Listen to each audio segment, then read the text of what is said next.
Hello again. I'm now going to start reading chapter 14. I think it's one I can get through all in one go. Chapter 14 is called Norbert, the Norwegian Ridgeback. Here we go. Quirrell, however, must have been braver than they'd thought. In the weeks that followed, he did seem to be getting paler and thinner, but he didn't look as though he'd cracked yet. Every time they passed the third-floor corridor, Ron, Harry and Hermione would press their ears to the door to check that Fluffy was still growling inside. Snape was sweeping about in his usual bad temper, which surely meant that the stone was still safe. Whenever Harry passed Quirrell these days, he gave him an encouraging sort of smile, and Ron had started telling people off for laughing at Quirrell's stutter. Hermione, however, had more on her mind than the Philosopher's Stone. She had started drawing up revision timetables and colour-coding all her notes. Harry and Ron wouldn't have minded, but she kept nagging them to do the same. "Hermione, the exams are ages away." 10 weeks, Hermione snapped. "That's not ages, that's like a second," to Nicholas Flamel. "But we're not 600 years old," Ron reminded her. "Anyway, what are you revising for? You already know it all."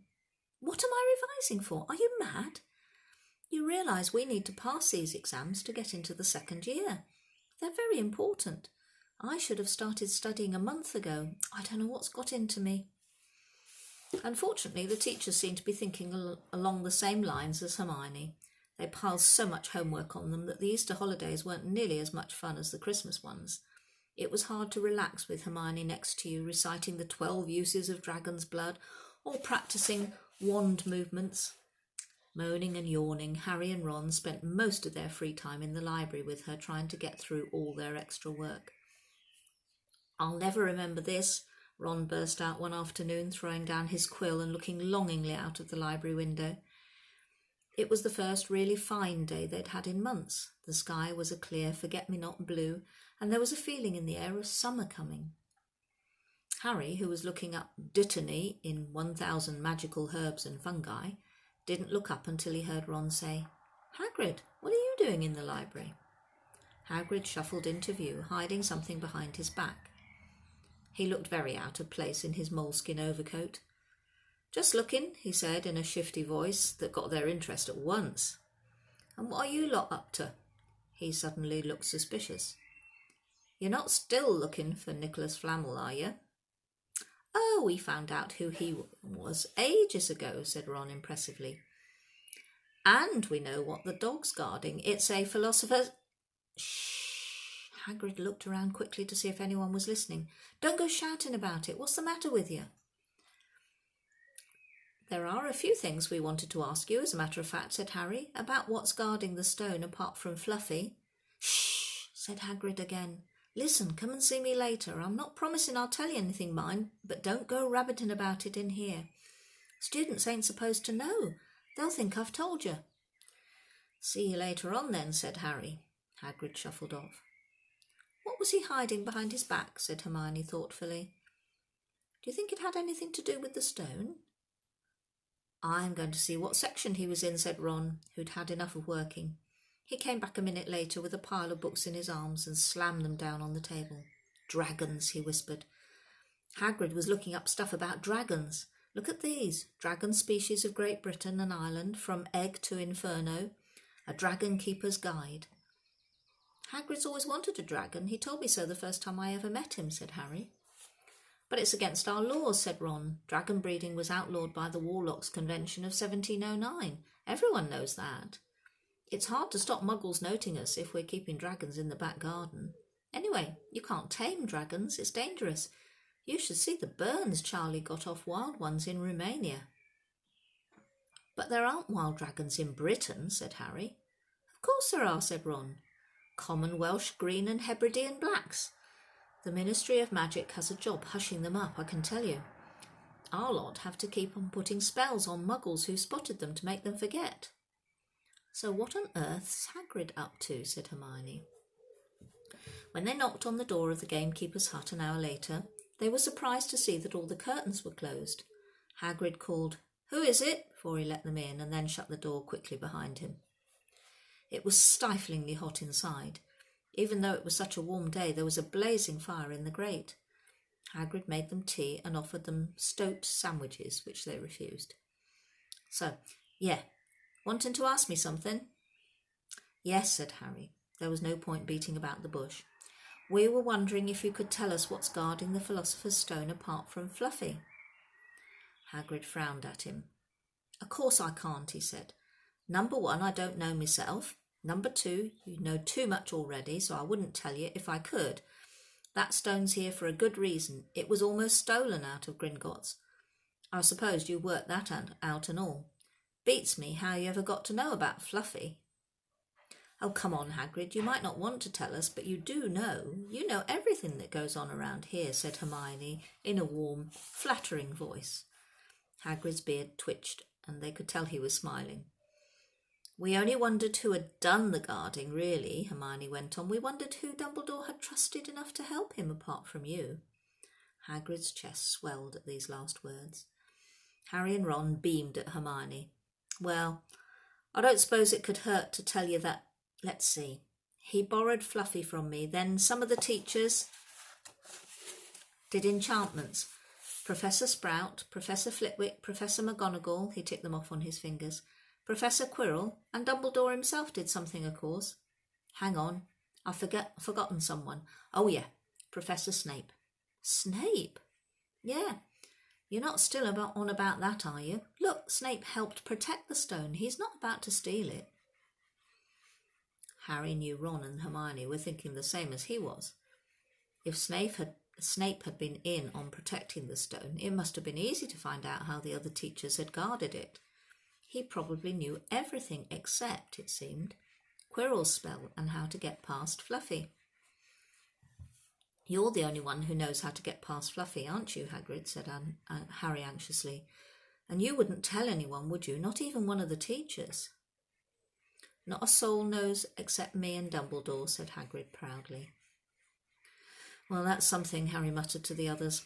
Hagrid, can we have a window open? I'm boiling. Can't, Harry, sorry, said Hagrid. Harry noticed him glance at the fire. Harry looked at it too. Hagrid, what's that? But he already knew what it was. In the very heart of the fire, underneath the kettle, was a huge black egg. Ah, said Hagrid, fiddling nervously with his beard. That's a... Where did you get it, Hagrid? Said Ron, crouching over the fire to get a closer look at the egg. It must have cost you a fortune. Won it, said Hagrid, last night. I was down in the village having a few drinks and got into a game of cards with a stranger. Think he was quite glad to get rid of it, to be honest. But what are you going to do with it when it's hatched? Said Hermione. Well, I've been doing some reading, said Hagrid, pulling a large book from under his pillow. Got this out of the library, Dragon Breeding for Pleasure and Profit. It's a bit out of date, of course, but it's all in here. Keep the egg in the fire, 'cause their mothers breathe on them, see, and when it hatches, feed it on a bucket of brandy mixed with chicken blood every half hour. And see here, how to recognise different eggs. What I got there's a Norwegian Ridgeback. They're rare, them. He looked very pleased with himself, but Hermione didn't. Hagrid, you live in a wooden house, she said. But Hagrid wasn't listening. He was humming merrily as he stoked the fire. So now they had something else to worry about. What might happen to Hagrid if anyone found out he was hiding an illegal dragon in his hut? Wonder what it's like to have a peaceful life, Ron sighed, as evening after evening they struggled through all the extra homework they were getting. Hermione now had started making revision timetables for Harry and Ron too. It was driving them mad. Then one breakfast time, Hedwig brought Harry another note from Hagrid. He had written only 2 words. It's hatching. Ron wanted to skip herbology and go straight down to the hut. Hermione wouldn't hear of it. Hermione, how many times in our lives are we going to see a dragon hatching? We've got lessons. We'll get into trouble, and that's nothing to do with what Hagrid's going to be in when someone finds out what he's doing. Shut up, Harry whispered. Malfoy was only a few feet away, and he had stopped dead to listen. How much had he heard? Harry didn't like the look on Malfoy's face at all. Ron and Hermione argued all the way to herbology, and in the end Hermione agreed to run down to Hagrid's with the other 2 during morning break. When the bell sounded from the castle at the end of their lesson, The three of them dropped their trowels at once and hurried through the grounds to the edge of the forest. Hagrid greeted them looking flushed and excited. "It's nearly out," he ushered them inside. The egg was lying on the table. There were deep cracks in it. Something was moving inside. A funny clicking noise was coming from it. They all drew their chairs up to the table and watched with bated breath. All at once there was a scraping noise and the egg split open. The baby dragon flopped onto the table. It wasn't exactly pretty, Harry thought, as it looked like a crumpled black umbrella. Its spiny wings were huge compared to its skinny jet body, and it had a long snout with wide nostrils, stubs of horns, and bulging orange eyes. It sneezed. A couple of sparks flew out of its snout. "Isn't he beautiful?" Hagrid murmured. He reached out a hand to stroke the dragon's head. It snapped at his fingers, showing pointed fangs. "Bless him, look, he knows his mummy," said Hagrid. "Hagrid," said Hermione, "how fast do Norwegian ridgebacks grow exactly?"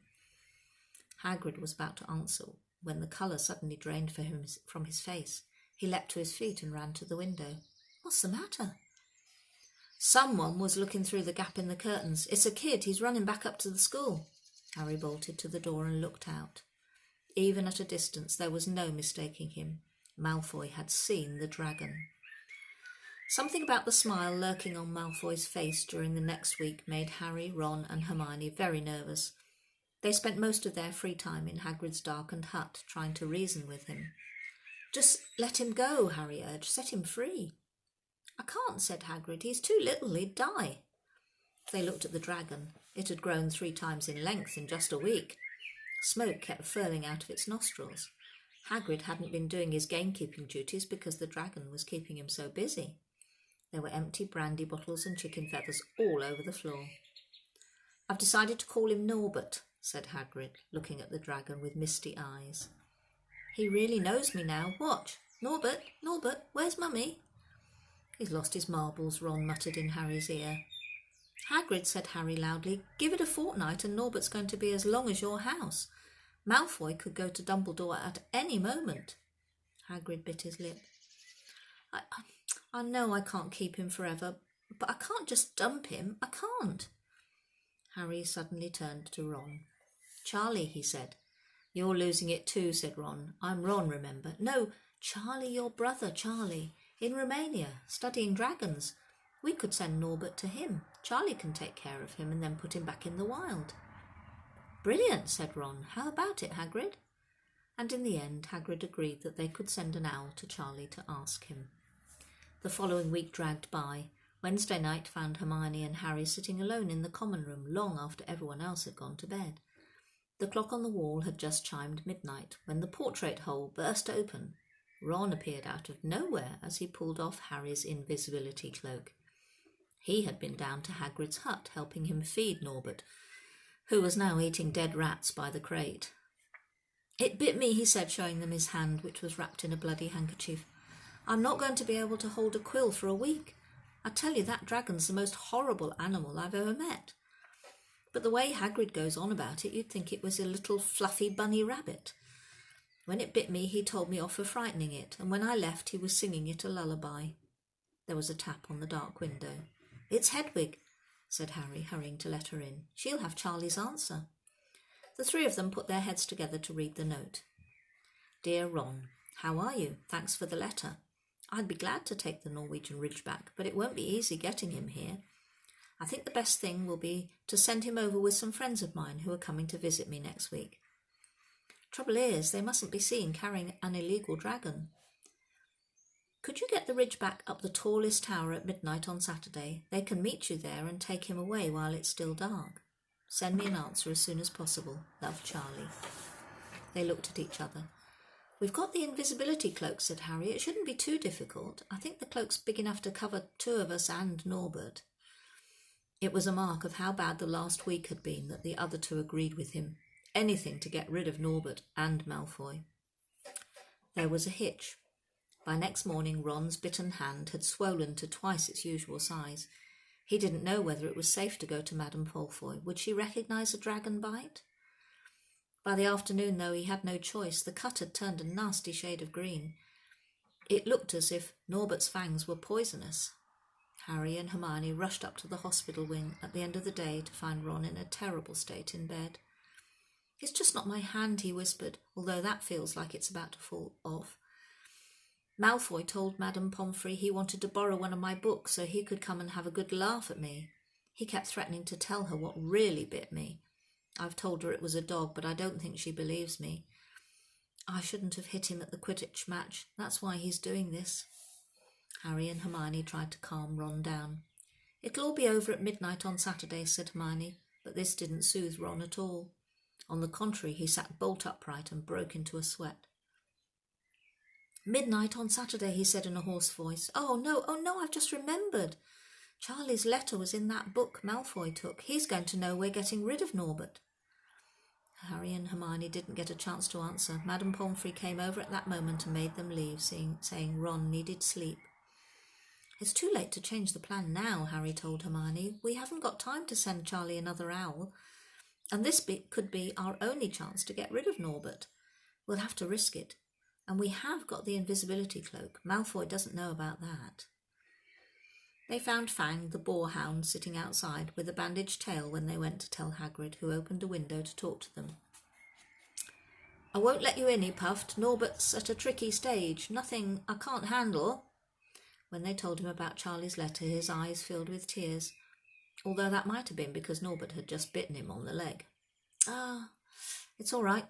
He only got me boot. Just playing. He's only a baby after all." The baby banged its tail on the wall, making the windows rattle. Harry and Hermione walked back to the castle, feeling Saturday couldn't come quickly enough. They would have felt sorry for Hagrid when the time came for him to say goodbye to Norbert if they hadn't been so worried about what they had to do. It was a very dark, cloudy night, and they were a bit late arriving at Hagrid's hut because they'd had to wait for Peeves to get out of their way in the entrance hall, where he'd been playing tennis against the wall. Hagrid had Norbert packed and ready in a large crate. "He's got lots of rats and some brandy for the journey," said Hagrid in a muffled voice, "and I've packed his teddy bear in case he gets lonely." From inside the crate came ripping noises that sounded to Harry as though Teddy was having his head torn off. "Bye-bye, Norbert," Hagrid sobbed, as Harry and Hermione covered the crate with the invisibility cloak and stepped underneath it themselves. "Mummy will never forget you." How they managed to get the crate back up to the castle they never knew. Midnight ticked nearer as they heaved Norbert up the marble staircase in the entrance hall and along the dark corridors. Up another staircase, then another. Even one of Harry's shortcuts didn't make the work much easier. Nearly there, Harry panted as they reached the corner beneath the tallest tower. Then a sudden movement ahead of them made them almost drop the crate. Forgetting that they were already invisible, they shrank into the shadows, staring at the dark outlines of two people grappling with each other 10 feet away. A lamp flared. Professor McGonagall, in a tartan dressing gown and a hairnet, had Malfoy by the ear. "Detention," she shouted, "and 20 points from Slytherin. Wandering around in the middle of the night. How dare you?" "You don't understand, Professor. Harry Potter's coming. He's got a dragon." "What utter rubbish! How dare you tell such lies? Come on, I shall see Professor Snape about you, Malfoy." The steep spiral staircase up to the top of the tower seemed the easiest thing in the world after that. Not until they'd stepped out into the cold night air did they throw off the cloak, glad to be able to breathe properly again. Hermione did a sort of jig. "Malfoy's got detention. I could sing." "Don't," Harry advised her. Chuckling about Malfoy, they waited. Norbert thrashing about in his crate. About 10 minutes later, 4 broomsticks came swooping down out of the darkness. Charlie's friends were a cheery lot. They showed Harry and Hermione the harness they'd rigged up, so they could suspend Norbert between them. They all helped buckle Norbert safely into it, and then Harry and Hermione shook hands with the others and thanked them very much. At last, Norbert was gone. They slipped back down the spiral staircase, their hearts as light as their hands, now that Norbert was off them. No more dragon, Malfoy in detention. What could spoil their happiness? The answer to that was waiting at the foot of the stairs.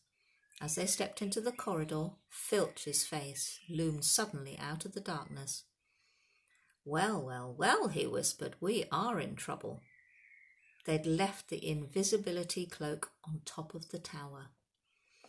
And that's the end of chapter 14. I'll read 15 another time, so bye for now.